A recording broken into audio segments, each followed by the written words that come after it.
Welcome back to another episode of Scary Night Tales. Tonight we have a spine-chilling story that will make you think twice about working the night shift alone. Imagine being stuck in a gas station at midnight, surrounded by eerie strangers who never blink, and discovering a terrifying secret about the place you thought you knew. What would you do if leaving wasn't an option? But before we dive in, don't forget to like, subscribe, and comment below on what you think about this story. Your support keeps these terrifying tales alive. Let's get started, if you dare. It was my first night shift. Working extra at a gas station is pretty far from every boy's dream, but it pays the bills. I was hell-bent on not having another opportunity slip out of my hands because of money. One small investment and a move to Minneapolis. And I would have had a six-figure salary, but I just couldn't find the funds.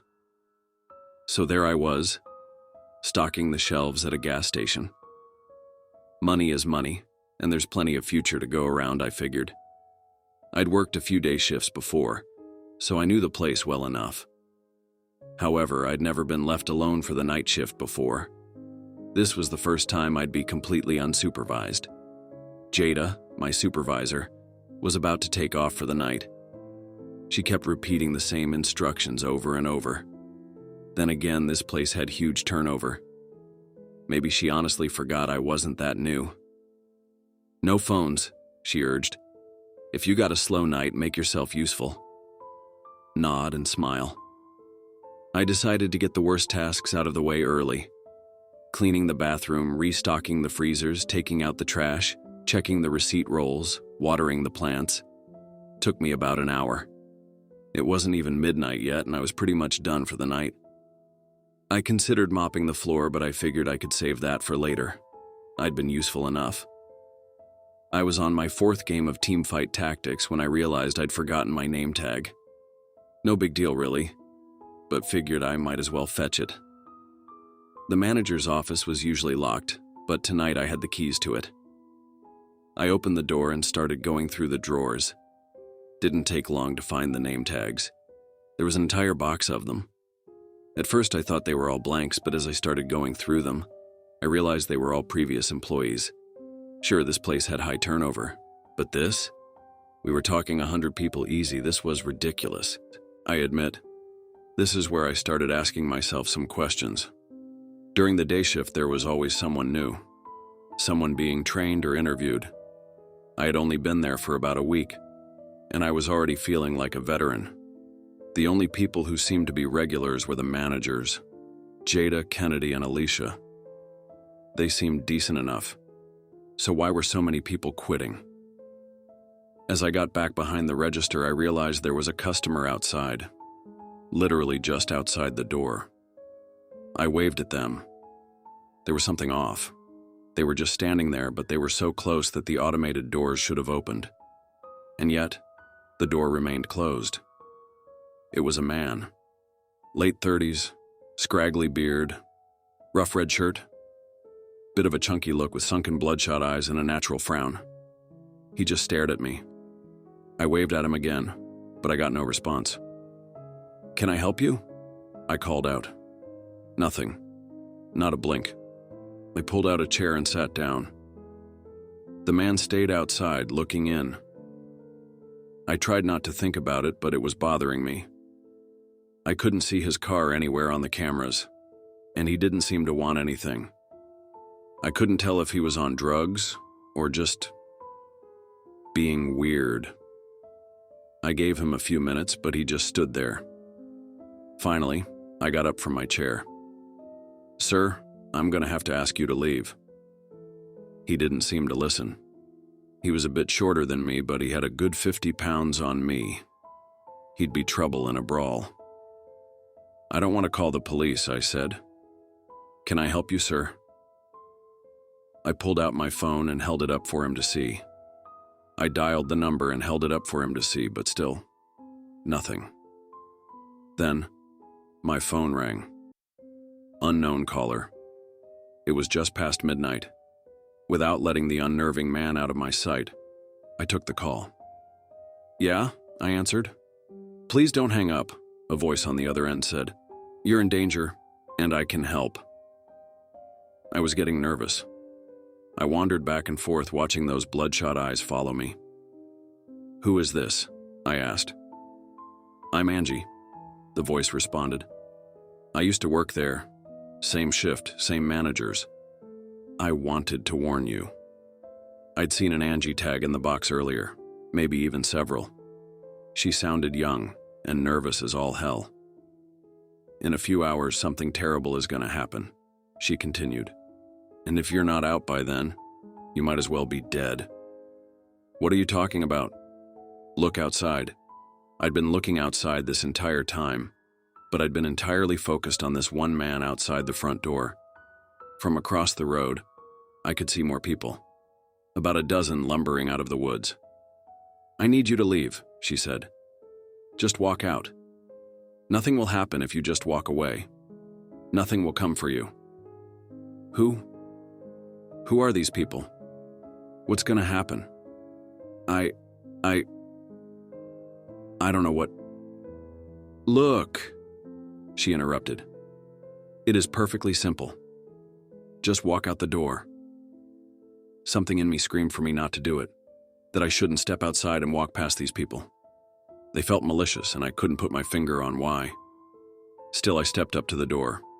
Leaving seemed like the obvious choice. Strangely, it didn't open. It won't open, I said. Hold on. They want to keep you in there. They don't want you to leave. They want you to stay and die. Die? I asked. What do you mean? I stopped my pacing.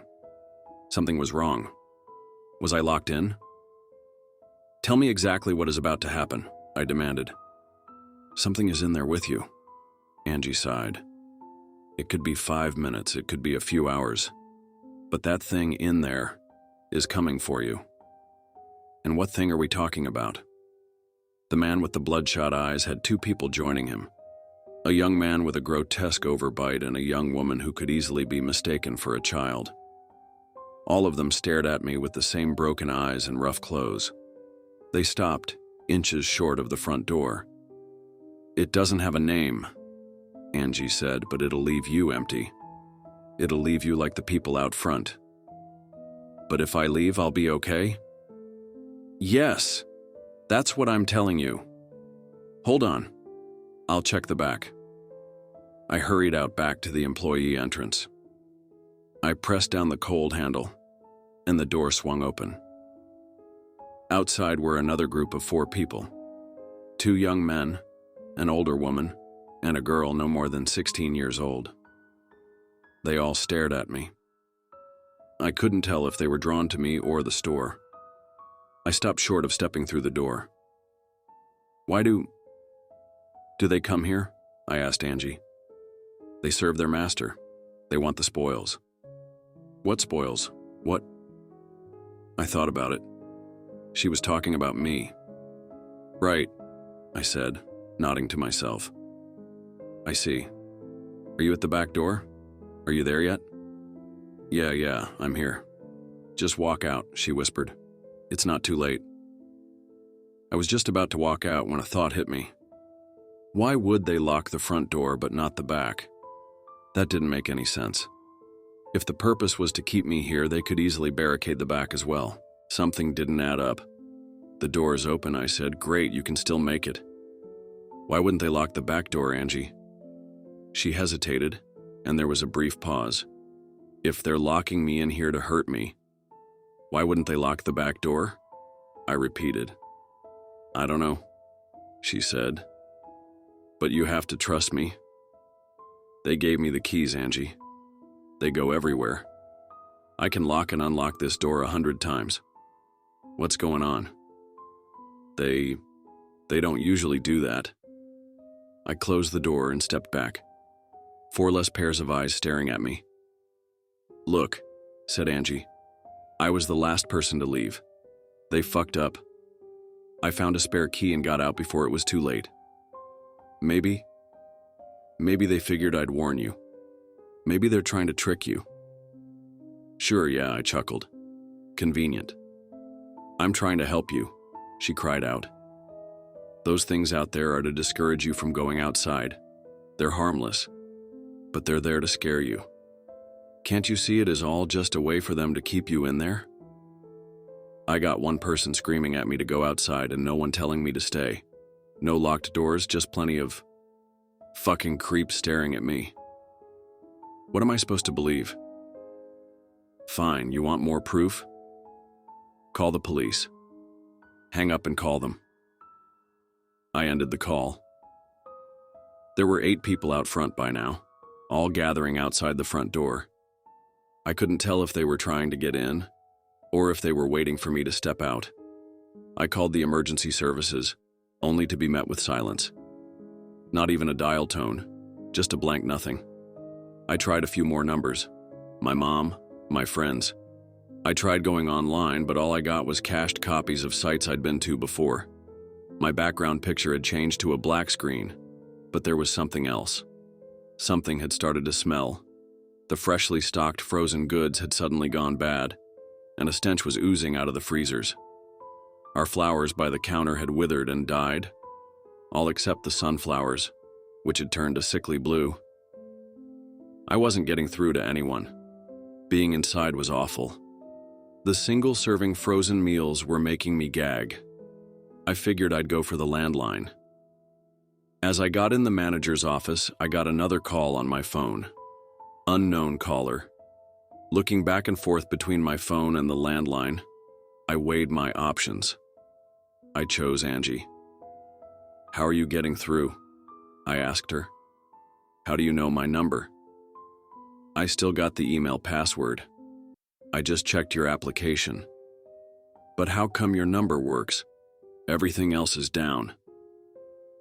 "I'm calling from a private network," she said. "They don't know there's a way in." "They?" I asked. "I thought it was just one thing." "No. They're working together. People don't just go missing without someone noticing. So there's like an intelligence behind it. A conspiracy." "Yeah. People come and go in these places all the time." "Are they paying you under the table?" "They figured, it was sort of a trial and no paperwork, no missing people, no records, just a box of name tags." It made sense in a way, but I needed more. I needed proof. There had to be something. "Why didn't you call me earlier?" I asked. "You could have called me as soon as I got the job, or as soon as my shift started." "I had to make sure Jada wasn't around," she said.